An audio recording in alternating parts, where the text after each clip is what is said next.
বাদশা Yazid আপনার ফোরাত নদীতে বাদান বন্ধ করে ফেললেন, গেরুয়া করে ফেললেন। মাসকে পানি ছিল, সব পানি শেষ। মনে আছে কথা কয় না? মনে আছে পানি শেষ হয়ে গেছে। এবার শিবিরের মধ্যে পানি দাও, পানি দাও বলে বাদান কান্দে। এবার হযরত হোসাইনের বিবির নাম হলো শহরবানু।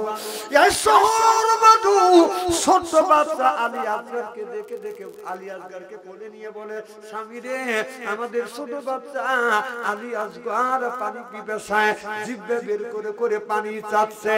স্বামী রে, পানি খাওয়াও, পানি যদি না পান করা যায় এই বাচ্চাটা মারা যাবে। হযরত হোসেন বললেন আমাকে পানি দিবে না, তবে আমাকে যদি পানি না দেয় এই বাচ্চাটাকে কেউ না হয় কেউ পানি দিবে। শিশু বাচ্চা আলী আসগরকে নিয়ে হযরত হোসেন চলে গেল বাদান আপনার ফোরাত নদীর পাড়ে যায়, দেখে বাদশা ইয়াজিদের সৈনিকরা বাদানের তীর দুনো হাতে নিয়ে বাদান দাঁড়িয়ে আছে, গেরুয়া করে আছে। যা বলে, আমার সন্তান কতদিন ধরে পানি খায় না, পানির জন্য কান্দে, একটু পানি দাও।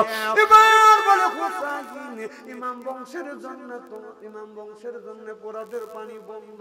হযরত হোসাইন চোখের পানি ফেলে দিয়ে কান্দে আর বলে, এই পোরাদের পানি দামেস্কের কুত্তায় খায়, গরু খায়, আমার শিশু বাচ্চা পানি অভাবে মারা যাচ্ছে, একটু পানি দাও। পানি যদি না দাও আমার এই সন্তানটা মারা যাবে। আহারে, একটু পানি দাও, আমার সাথে তোমাদের শত্রুতায় আছে, আমার এই শিশু বাচ্চাদের সাথে তো তোমাদের কোনো শত্রুতায় নাই, আমার এই বাচ্চা তো তোমাদের কোনো অন্যায় করে নাই। ও এদের সেনারা, তোমাদের কি ছেলে সন্তান নাই? একটু পানি দাও।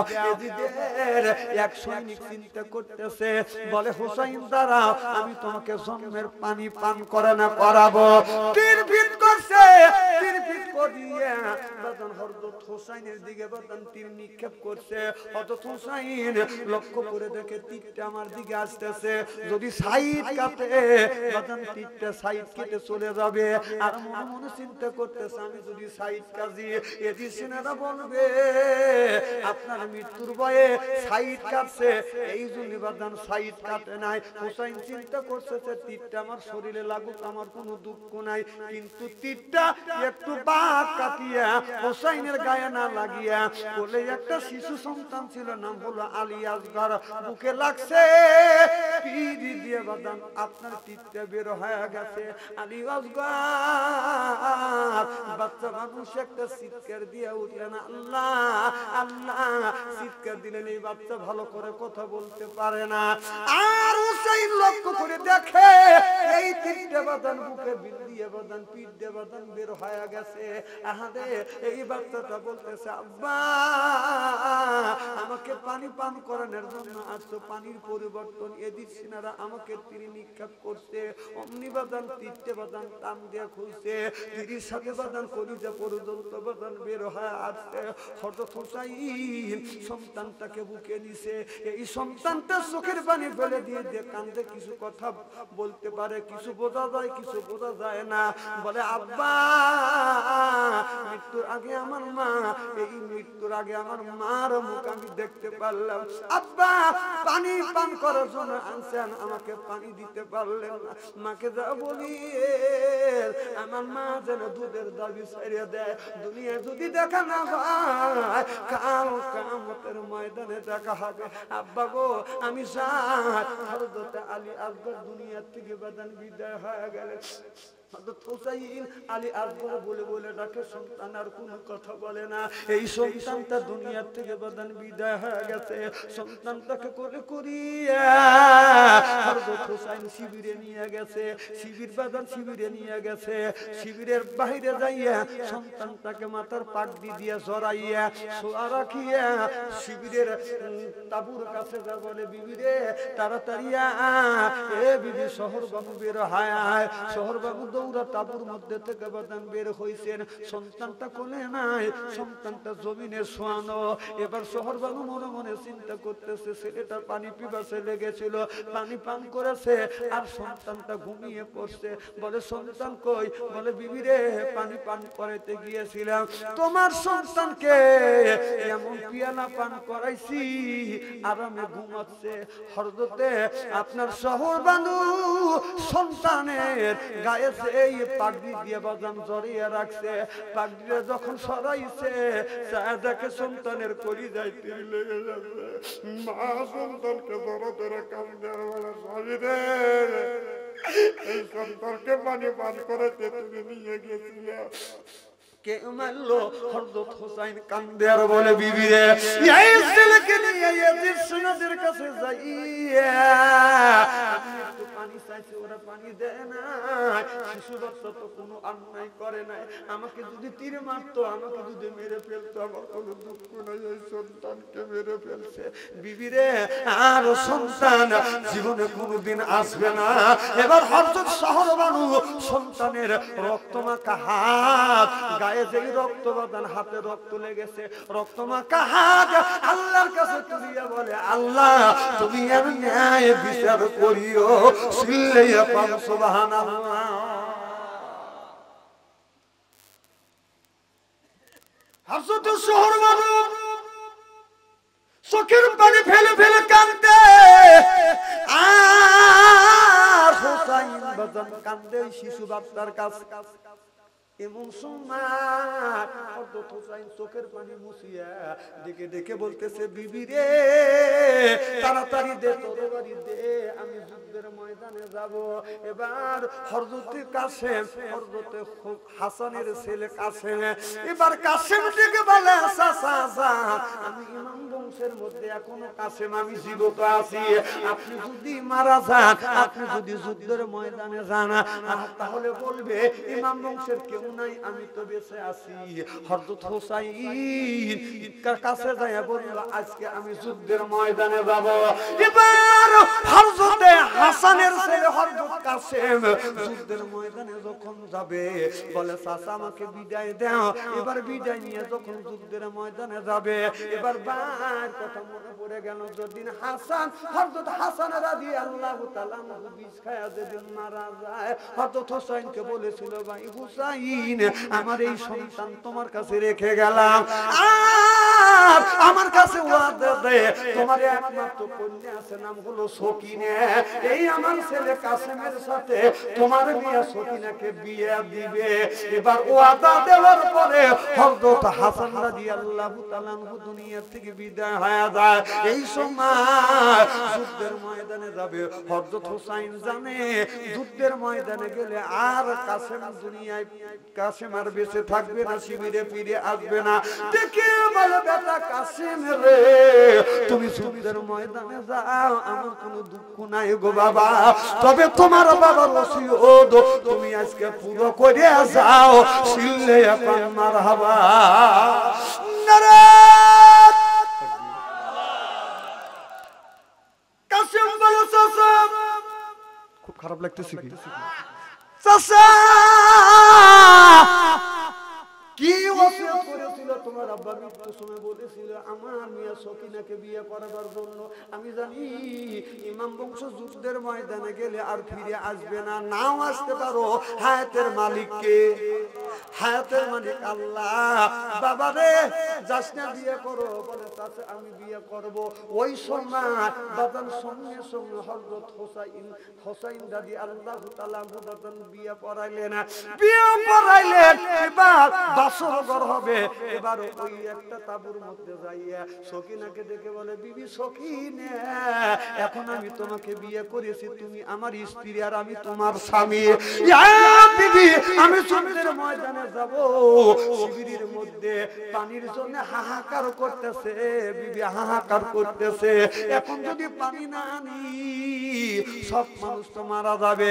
বিবি রে আমি তোমার হক আদায় করতে পারলাম না, আমি তোমার হক আদায় করতে পারলাম না। দুনিয়ায় যদি দেখা না হয়, কাল কিয়ামতের ময়দানে তোমার সাথে আমার দেখা হবে।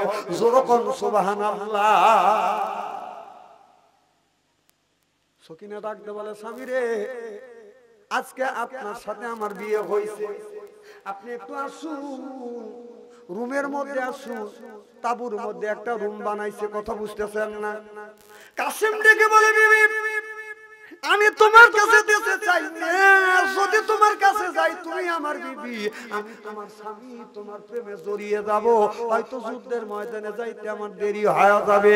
এবার হযরত সকিনা কাসেমকে ডেকে ডেকে বলতেছে, স্বামী রে আমি আপনাকে প্রেমের আহ্বান করব না, প্রেমের আহ্বান করব না, আপনি একটু রুমের মধ্যে আসুন, তাবুর ভিতরে আসুন। আমি যদি মারা, আপনি যদি মারা যান, কিয়ামতের ময়দানে আল্লাহর কাছে বলবো, আল্লাহ স্বামীর সাথে আমার বিয়ে হয়েছিল, আমি বাসর করি নাই, আমার স্বামী যুদ্ধের ময়দানে যায় শহীদ হইছে, এই কথা বলবো। আল্লাহর আদালতে যায় গর্ববোধ করব আমি শহীদের স্ত্রী। চিল্লাইয়া কর মারহাবা। এবার হযরত কাসেম যখন ঘরের মধ্যে ঢুকছে, বিবি সকিনা আসিয়া স্বামীর কপালে চুমো দিছে, বাদাম বুকের সাথে বুক লাগাইছে। এরপরে হযরত কাসেম যখন চলে যাবে, বিবির কপালে চুমো, দুই গালে দুইটা চুমো দিয়া বলে, বিবি রে দুনিয়া যদি দেখা না হয়, কাল কিয়ামতের ময়দানে দেখা হবে। হযরত কাসেম যুদ্ধের ময়দানে যাচ্ছে, কাসেম তো বদন শহীদ হয়ে গেলেন। শেষ পর্যন্ত হযরত হুসাইনকে বদন শহীদ করে ফেললো। গত বছর যেই ওয়াজটা রাখছিলাম ওখান থেকে ওয়াজ করতে চাই, আপনারা কি শোনার জন্য রাজি? কারা কারা রাজি? নারে তাকবীর। আচ্ছা কোন জায়গা রাখছিলাম বলেন তো দেখি, আর মনে নেই। দেখছেন ভাই কার গলা কাটছে? কার গলা কাটছে? হোসেনের গলা কাটছে। তাহলে গলা কাটছে আর আমি গলা কাটতে চাই না, কি কর?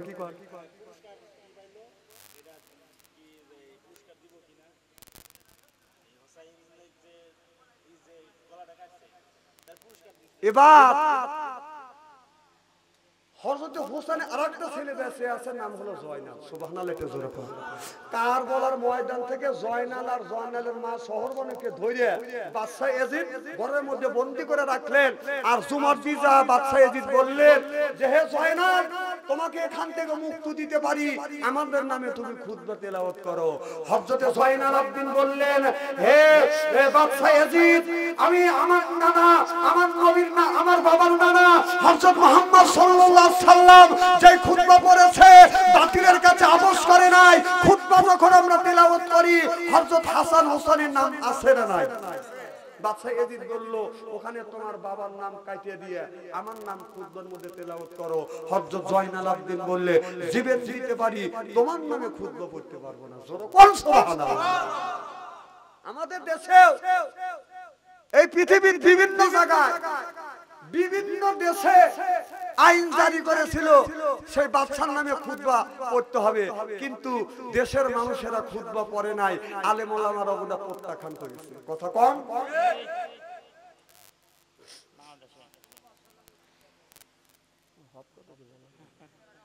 আমার কথা কি বুঝতেছেন নাকি? আমার মায়ের আমার জয়নালকে বললো, জয়নাল তোমাকে ছাড়িয়ে দিতে পারি, তুমি আমাদের নামে খুতবা তেলাওয়াত করে। বলে, না করব না। আমি জানি তোমরা তেজি বংশ, মাথা নত করতে শেখো নাই, জীবন দিতে পারিবে, হাসতে হাসতে জীবন দিবে, কিন্তু আমাদের বশ্যতা স্বীকার করবে না। বশ্যতা স্বীকার করাইতে যা করা দরকার আমি তাই করব। নাউজুবিল্লাহ। বলো তেজ কমাও, ছোট বাচ্চা, তাই তোমার তেজ এত, মাত্র 12 বছর বয়স। জয়নাল আবদিন নাম। কি নাম? জয়নাল আবদিন। 12 বছর বয়স একটা বাচ্চা মানুষ, কিশোর মানুষ, তার তেজটা কি? আর আমাদের জয়নাল গুনি, আমাদের তেজ খালি মোবাইল ফোন যদি না দাও, খালি ভাঙচুর না, হাসির দড়ি নিয়ে বিশেষ হাসি নিয়ে ঘরে যে টাচ মোবাইল দিস বাঁচবো না দিছে যে খাইলে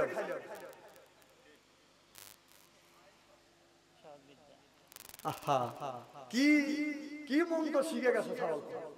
আর সেই ছাগলের রাতে বাপ মা একটা টাচ মোবাইল দিয়ে আল্লাহর কাছে দোয়া করতেছে, আল্লাহ তুমি জান্নাতে দিও। আল্লাহ কয় দেবো না, তুই আমার কাছে আয়। এই ছেলেকে যদি জেলের মধ্যে কেলতে যদি জেলেও ঢুকে রাখতে পারে জান্নাত পাওয়া সম্ভব হবে। কিন্তু টাচ মোবাইল তুলে এই টাচ মোবাইলের মধ্যে যত অন্যায় করবে, অপরাধ করবে, এই পাপগুলি 3 ভাগে ভাগ করা হবে। কয় ভাগ? এক ভাগ পাবে ওই ছেলে, আর এক ভাগ ওর বাপ, আর এক ভাগ ওর মা পাবে। কত কম? বিশ্বাস যদি না হয় মরিয়া দেখে, মরিয়া দেখে।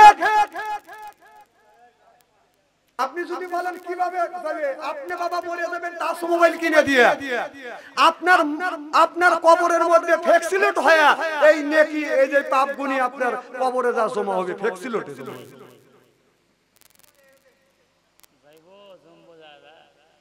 মরে গেলে দেখবেন কি করে, দেখা ছাইড়ে দিবে। কবরে যাওয়ার সাথে সাথে আপনি প্রশ্ন করে ভিতরে, কবরে যাওয়ার সাথে সাথে রুহুটা আবার আপনার ভিতরে দেওয়া হবে। তারপরে আপনাকে আমাকে সাইজ করা হবে, এই সাইজ সেই সাইজ দিয়ে।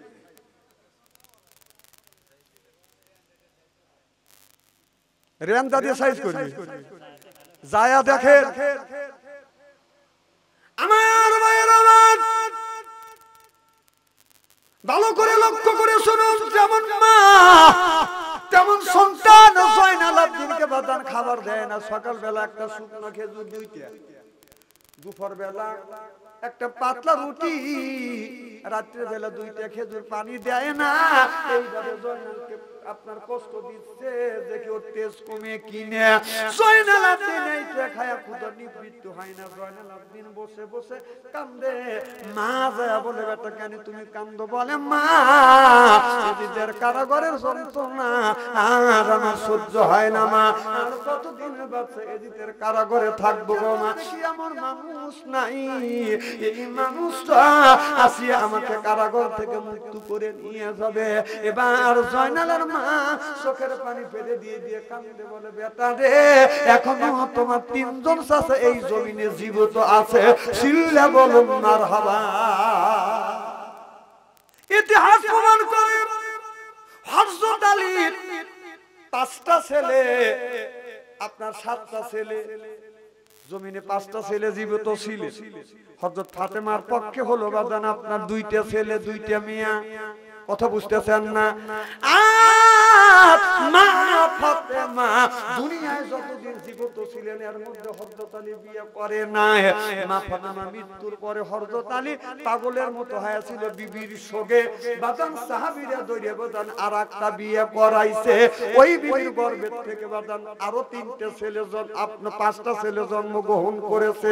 ছোটবেলা 2টা সন্তান মারা যায়। একটা ছেলের নাম হলো বাজান মুহাসিন, আর একটা ছেলের নাম হলো আব্দুল্লাহ। 2টা ছেলে বাজান মারা যায়, আর 3টে ছেলে জমিনে বেঁচে থাকে। ওই পক্ষের বড় ছেলের নাম মোহাম্মদ হানিফা, 2 নম্বর ছেলের নাম মুসাব ইবনে আক্কেল আলী, মুসাব আক্কেল আলী, আর 3 নম্বর ছেলের নাম হযরত ওমর আলী।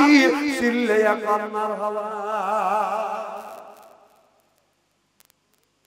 জয়নালের মা বলে, বেটা এখনো তোমার 3 জন চাচা বেঁচে আছে। জয়নাল চোখের পানি মুছিয়া বলে, মা গো আমরা যে বন্দী হয়েছি আমার চাচারা কি জানে না? বলে, বেটারে আমি তুমি বন্দী হয়েছি তোমার চাচা জানে না, তোমার আব্বা শহীদ হয়েছে এটাও তোমার চাচা জানে না। তোমার চাচা যদি জানতো তোমার আব্বা শহীদ হয়েছে, আমরা বন্দী হয়েছি, তোমার চাচারা আসতো জীবন দিয়া হলো আমাদের উদ্ধার করে নিয়ে যাইতো, বাদশা ইয়াজিদকে আপনার হত্যা করতো। সুবহানাল্লাহ। দেখে বলে, মা যদি চাচা খবর না পায় জীবন ভরা এই ঘরের মধ্যে পৌঁছতে হবে, মা অনুমতি দে আমি একটু চাচার কাছে চিঠি লেখি, দেখি চাচা এখান থেকে আমাকে উদ্ধার করে কিনে। মা বলে, বেটা রে আমি তোমার মা, অনুমতি দিলাম তুমি চিঠি লেখো। জয়নাল বলে, মারে কারাগারে তো কাগজ নাই, আমি কাগজ কই পাবো গো মা? মা তোমার ওনার একটু কানি ছিঁড়ে দাও গো মা, এইটা দিয়ে আমি কাগজ বানাই। মা আপনার শহর বানু ওনার টান দিয়ে এরকম করে বাদান ছিললেন, সিরিয়া আপনার এই কাপড় দিয়ে বাদান আপনার কাগজ বানালেন, কলম নাই, কলম কি দিয়ে বানাবে? জয়নাল আবেদিন শাহাদত আঙ্গুলটা এরকম করে তুলিয়া মুখের মধ্যে নিয়ে থাসি মারছে, মাথা ফেটে গেছে বাদান, রক্তটা বাদান টাস টাস করে পড়তেছে। এই রক্ত দিয়া জয়নাল আবেদিন চিঠি লিখতেছে। প্রথমে লেখিল জয়নাল আল্লাহ নবীর নাম, তারপরে লেখিল জয়নাল দরুদ সালাম, তারপরে লেখিল জয়নাল কারবালার ওই কথা, কিভাবে সীমার কাইতেছে আব্বা জানের মাথা। এই তো বলিলাম চাচা আমার মুক্ত কইরা লইয়া যাইও যদি মনে লয়। চিঠি লাইকা জয়নাল আবেদিন চিঠি করে দিল খাম, অপর পৃষ্ঠ লেখা দিল হানিফ চাচার নাম, সিলে কলমা ভাবা। এই চিঠিটা লেখিয়া জয়নাল মুঠের মধ্যে মুষ্টির মধ্যে নিয়ে জেলের দরজা আছে, আপনার এই দরজার পাশে জানালার পাশে চিকন চিকন ভাগ, কথা বুঝতেছেন না? জেলে যারা গেছে তারা জানেন আমি ওই জেলের মধ্যে গেছি। আমি যখন জেলে গেলাম আমার কোনো দুঃখ লাগে নাই, ব্যথা লাগে নাই। ব্যথা লেগেছে আমার ওই দিন আমার মা 112 বছর বয়স, বৃদ্ধ মানুষ, আপনার জেল গেটের দরজার কাছে এরকম ঠাসা দিয়ে মা যখন তাকাইয়া দেখে বলে বেটা তোমার কেমন লাগে? আমি বললাম মা আমার খারাপ লাগে না, ভালো লাগে। মা বলে বেটা রে আমি জানি তোমার খারাপ লাগে। আমি বললাম না রে আমার খারাপ লাগে এইটা, তোমার যখন খারাপ লাগে তখন আমারও খারাপ লাগে। ওই দিন আমি চোখের পানি ফেলেছি, কেঁদেছি। আমার মা যেদিন জেলের গেটে দেখা করতে গেছে, আমার বাচ্চা যখন ছোট্ট ছিলেন 5 বছর বয়স, আমার ছোট বাচ্চা শিখ ধরে ধরে আমাকে বলছে আব্বা আপনি কেন শিখের মধ্যে, কেন শিখের মধ্যে আপনি কি আসবেন না, বের হবেন না, আমাকে কোলে নিবেন না, আমাকে কি চকলেট কিনে দিবেন না? ওই দিন মনে হয় পাহাড় ভেঙে আমার মাথার উপরে পড়ছে।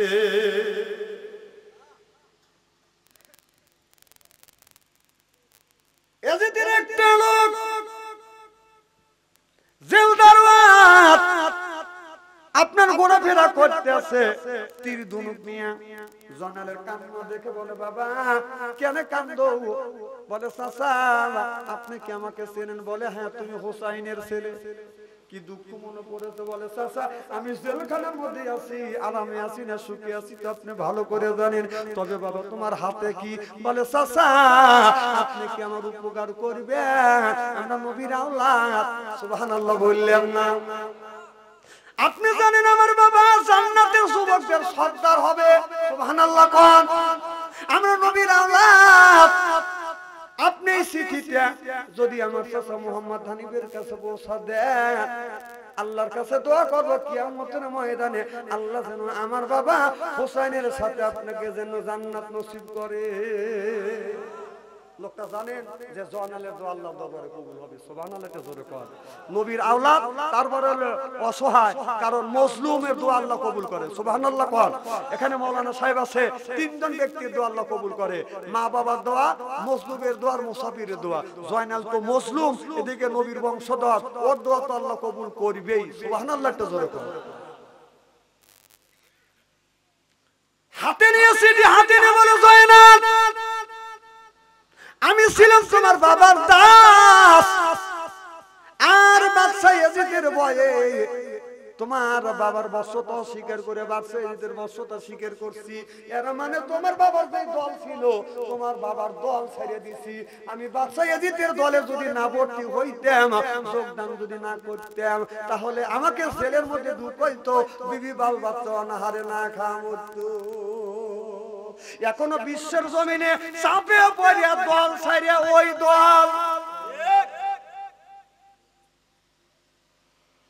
বাবা নিজে বাঁচার ছন্দ আমি তোমার বাবার দল ছেড়ে দিয়ে আমি বাচ্চা এদিদের বর্ষতা স্বীকার করছি এত পাপ করছি তোমার চিঠিতে দেও মোহাম্মদ হানিফের কাছে পৌঁছাবো আমার পাপের প্রায়শ্চিত্ত করব এর জন্য আল্লাহ যেন আমাকে maaf করে দেন সুবহানাল্লাহ চিঠিটা নিয়ে 2 রাকাত নামাজ পড়িয়া সালাতু হযরতের নামাজ পড়িয়া এবার ওই লোকটা বাদান রওনা করলেন বাদান সেই মদিনা থেকে দামেস্কের থেকে আপনার সেই আম্বাস শহরে যেটা তুরস্কের ভিতরে বাদান শত শত মাইলের রাস্তা হাঁটতে রওনা করলেন বাদান সামনে অনেক বিপদ আপদ আছে সব বিপদকে উপেক্ষা করে বাদান যাইতে যাইতে মোহাম্মদ হানিফার রাজ দরবারে বাদান হাজির হয়ে গেছে আমাদের দেশে আপনার 10টায় 12টায় 1টা পরে বাদান আপনার সংসদ অধিবেশন হয় আর মোহাম্মদ হানিফা অধিবেশন করত ফজরের নামাজ পড়িয়া গের দারোয়ানের কাছে যায় বলতেছে গের দারোয়ান আমি মোহাম্মদ হানিফের সাথে দেখা করতেছে আমার বাড়ি হলো মদিনা বলে আপনি ওয়েট করেন মোহাম্মদ হানিফা আপনার দরবারে বসছে সংসদ চলতেছে অধিবেশন চলতেছে আমি তার কাছ থেকে অনুমতি আনবো যা বললেন আসসালামু আলাইকুম বাদশা হানিফা আমার সালাম নেন মদিনা থেকে একজন মানুষ আসছে উস্কো মাথার চুল ক্ষুধার্ত বাপ আপনার কাছে দেখা করবে আপনার সাথে দেখা করবে একটা চিঠি হাতে আছে চিঠিতে আপনারা হাতে দিবে মদিনার কথা যখন শুনছে মোহাম্মদ হানিফার সঙ্গে সঙ্গে দাঁড়িয়ে গেছে যেরকম অধিবেশন সংসদ ভেঙে দিয়ে অধিবেশন ভেঙে দিয়ে বাদান আসছে এসে দেখে উস্কো খুস্কো চুল ক্ষুধার্ত বাপ কি হয়েছে রে বাবা বলে আপনার নাম মোহাম্মদ হানিফা বলে হ্যাঁ মোহাম্মদ হানিফা চিঠি নেন চিঠি খুলে দেখে জয়নাল চিঠি লিখছে প্রথমে লেখিল জয়নাল আল্লাহ নবীর নাম তারপরে লেখিল জয়নাল দরুদ সালাম তারপরে লেখিল রে জয়নাল কারবালার ওই পাতা কিভাবে সিমুর কাইতেছে আব্বা জানের মাতা চাচা জানেক মারছে রে জি জহরু কাবাইয়া আমার আব্বা নাচছে সীমা ভালাই সুরি দিয়ে আমি আম্মায়া সাসা এদিকের কারাগারে বন্দি এই তো বলিলাম সাসা আমার বিপার মুক্ত কইরা লইয়া যায় যদি মনে লয় সিল্লে মারহাবা অমনি অজ্ঞান হওয়া পড়ে গেছে জ্ঞান ফেরে না কিছুক্ষণ পর জ্ঞান ফিরে আসে হযরত ওমর হযরত আলীর ছোট্ট ছেলে দেখে বলে ভাইজান অজ্ঞান হয়ে পড়ছেন কেন কয় চিঠি পড়ে দেখে কলিজের টুকরো সন্তান বাতিজা জেলের ঘরে বাচ্চা এজিতের জেলের ঘরে বাবিটা জেল ঘরে দুই ভাই শহীদ হয়ে গেছে ভাতিজাও কাসেম শহীদ হয়ে গেছে এবার মোহাম্মদ হানিফাকে ওমর আলী ডেকে ডেকে বলতেছে ভাইজান অনুমতি দেন আমি দামেস্কে যাব বাদশা এজিদকে হত্যা করব ভাতিজা ভাইকে আমি মুক্ত করে আনবো সিল্লে মারহাবা আমার ভাইয়ের আমার আপনি নামাজ পড়বেন কোরআন পড়বেন এই সওয়াব আপনি পাবেন আপনার মা বাবা পাবে না নামাজ পড়বেন আপনার মা বাবা আপনার নামাজের সওয়াব পাবে না হজ করবেন এই হজের সওয়াব আপনি পাবেন আপনার মা বাবা পাবে না যাকাত দিবেন যাকাতের সওয়াব আপনি পাবেন আপনার মা বাবা পাবে না আর সাহাবীরা যখন আল্লাহর নবী যখন বললেন এবার সাহাবী বলে ইয়া রাসূলুল্লাহ ইয়া হাবিবাল্লাহ আমার মা বাবা আমাদের জন্য কষ্ট করছে আমার মা বাবাকে আমরা কিভাবে দেব আল্লাহ নবী বললেন তোমার মা বাবাকে কবরের হাত থেকে জাহান্নামের হাত থেকে যদি বাঁচাতে চাও, নামাজ পড়ে মা বাবাকে জাহান্নামের হাত থেকে বাঁচাতে পারবে না। কোরআন পড়ে তোমার মা বাবাকে জাহান্নামের হাত থেকে বাঁচাতে পারবে না। কোরআন পড়ে তুমি বাঁচবে, নামাজ পড়ে তুমি বাঁচবে, হজ করে তুমি বাঁচবে। আর তোমার মা বাবাকে যদি বাঁচাতে চাও, তাহলে তোমার মা বাবার জন্য দান খয়রাত করলে আল্লাহ জাহান্নামের হাত থেকে মা বাবাকে বাঁচাইবে। চিল্লে পড়ে সুবহানাল্লাহ। সেই জয়নাল কারা করে এই মাহফিল এই জায়গা গত কয়েক বছর ধরে বাজানো হচ্ছে। গত বছর আসছি, আগামীতেও হবে। এটা কি হোক, এটা হোক, আপনারা কি চান? কারা কারা চান আমি দেখবো জয়নালকে কে ভালোবাসেন, হযরত হোসাইনের সাথে কারা জান্নাতে যাবেন। আমি 10 জন ব্যক্তির কাছে বললাম 10,000 টাকা চাই। যদি একবারে না দিতে পারেন, প্রত্যেক মাসে মাসে 100 করে, 10 মাসে 100 টাকা দিবেন। প্রত্যেক মাসে মাসে 100 করে বাদাম জমা করবেন। একটা পান খাইলে 5 টাকা, চা খাইলে 5 টাকা, সিগারেট খাইলে 5 টাকা, আর দিন 2 টাকা কয়েক পয়সা করে জমা করলে মাসে 100 হয়, 10 মাসে 100। একজন যুবক বলেন হুজুর প্রত্যেক মাসে মাসে 100 করে 10 জন, 10 মাসে 100 টাকা। একজন যুবক হাত তুলে দেখান, আল্লাহ যেন জয়নালের সাথে যেন জান্নাত নসিব করে। সুবহানাল্লাহ। হাত তোলেন তো দেখে। 1000 টাকা কে দিবেন? কি নাম? নূর ইসলাম ভাই 1000। 2 নম্বরে কে? খুব তাড়াতাড়ি হাত তুলবেন। মুরব্বিরাও